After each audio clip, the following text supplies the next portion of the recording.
Si ens trobem davant d'una situació d'extrema gravetat, és una situació que té un responsable,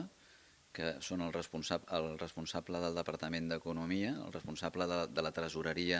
de la Generalitat de Catalunya, que està evidenciant una incapacitat absoluta en la seva important tasca.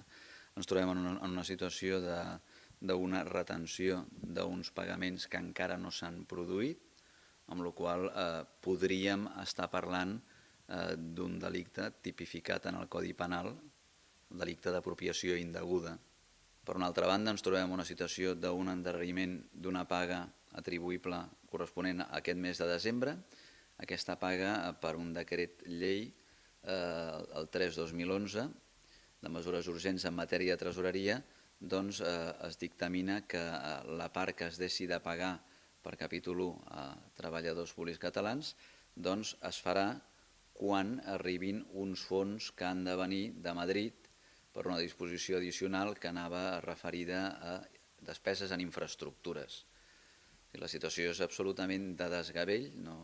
és barrejar coses diferents i és evidenciar una situació desesperada d'un govern que veiem més desesperat que mai en un tema de tresoreria,